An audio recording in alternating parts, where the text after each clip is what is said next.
talkSPORT sources told me that Manchester City close to getting Grealish in for £100 million.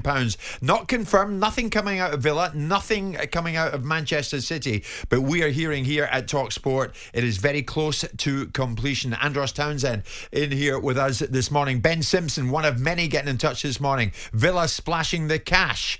Zacco telling me, good morning, Jim. This is getting me excited, I can tell you. Mr. United, whoever you are, Mr. United, simply saying, wow, can't believe it. I mean, so many people getting in touch about this one. Andros, I'll come to you shortly. Jamie, Villa fan, we're coming your way in a minute. Simon, the big question here is, how are they doing it? We're just easing our way out of a pandemic. Yeah. We're told there's no money in football. Yeah. We're telling people post Super League, listen, everybody calm down. The big six aren't breaking away. And now this, if City spend 100 million on Grealish, they might go to 150 on Kane. What's it telling us? Well, it tells us that that Man City aren't governed by the same rules that everyone else are governed by, because they've got people that are worth 320 billion and nation states that own football clubs, which is always damaging and dangerous for the ecosystem, because ultimately they can do precisely what they want. Yeah. Now, the argument will be, how can they do that? How can they spend 250 million quid and still comply with financial fair play? Won't they be in a territory of losing fortunes? Not necessarily, because if you put 250 million quid of player transfers into the mix, and each one of those players signs a 5-year contract or a 4-year contract, you're effectively writing those players down over 4 or 5 years. So if you do it over 5 years, every year they're going to write down 50 million quid. So Man City have taken on an extra 50 million quid worth of losses, right? Fine, okay, that might put them into territory of falling foul of financial fair play. But hang on, if you then sell Raheem Sterling will be on their balance sheet. They bought him from Liverpool 5 years ago for 50 million quid. He'll be carried on their balance sheet at zero value. So if they sell him for 50 million quid, they've all of a sudden made 50 million pounds of a profit, straight profit. So the difference between the depreciation on Kane and Grealish will be then absorbed by the profit they make on a player like Sterling being sold. Okay. Then the wages get absorbed into the equation, because on comes Harry Kane with this ridiculous bag of money that he'll be getting, and so will Jack Grealish.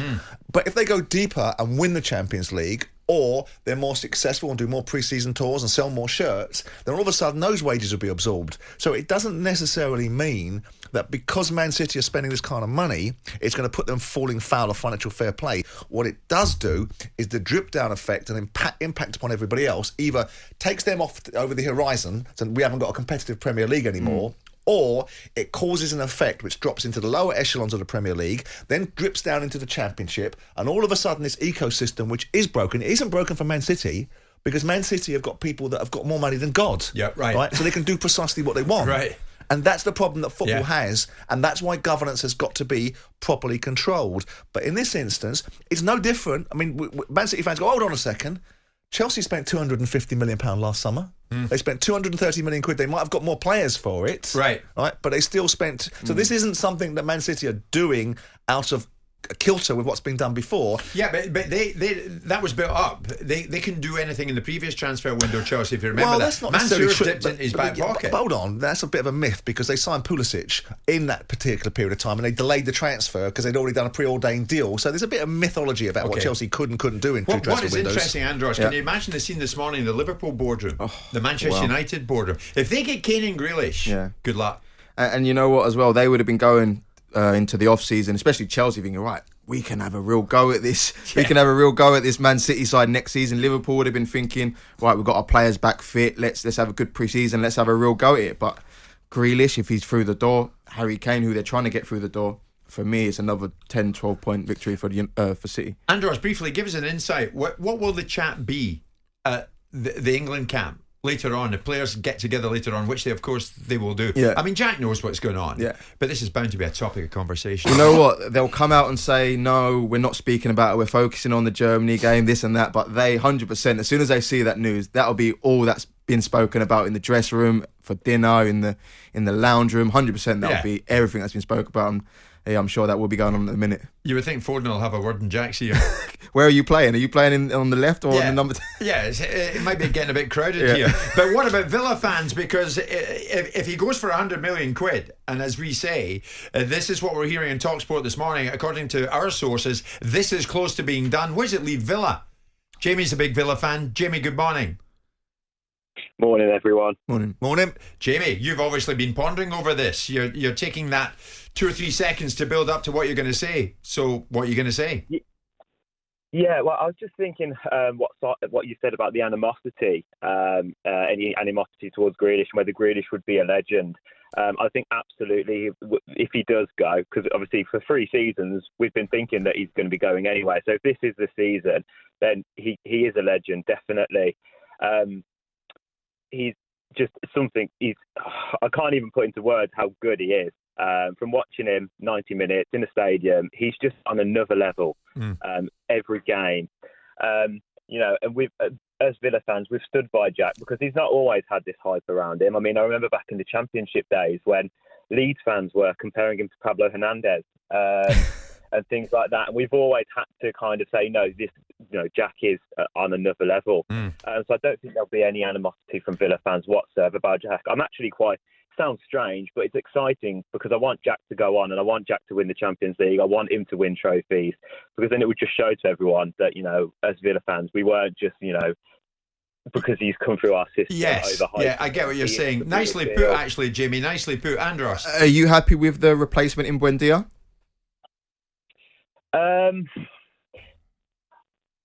I don't want to say just yet because I remember when Buendia was in the Championship the season before, and I know that he created a lot of key chances for Norwich, but I don't think did he score near the end of the season, and he didn't get that many assists. So, I mean, obviously he's been great in the Championship.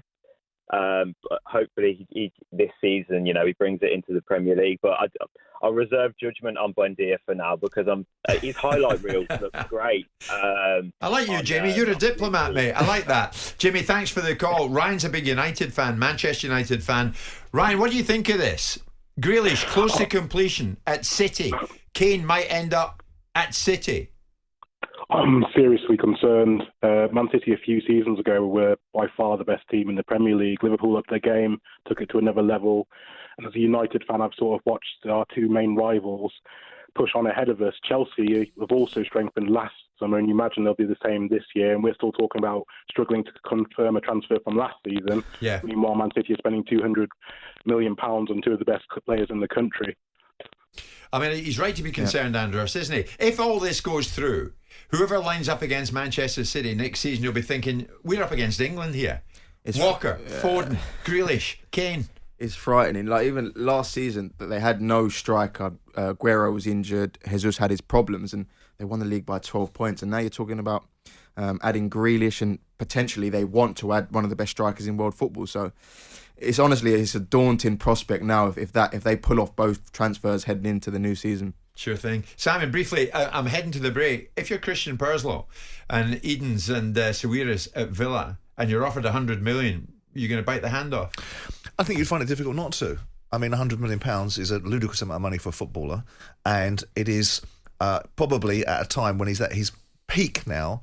So you've got to be realistic, and at the same time, it isn't just your decision. You can pull rank and put this player back in his box and say, well, you'll do as you're told, you're on a 5-year contract. Yeah. But then you're in a situation where, to some extent, that's achievable, but if you're being offered top dollar, then what point are you making? Yeah. The point you're making, if someone's trying to take your pants down and offer you less money than the player's worth, then you tell the player to get back in his box. Sure. But if they're offering you top dollar, then you're sat there with this invidious situation of saying, I don't want to let the player go, but £100 million is £100 million. Okay. Andros, I'd love to know which club Mikessa's stepbrother supports, because Mikessa's stepbrother, whoever you are, has been in touch saying, we are all absolutely done for. Jim White and Simon Jordan, Monday to Thursday morning 10 till 1 on AM, on DAB, via the talkSPORT app and on your smart speaker. talkSPORT.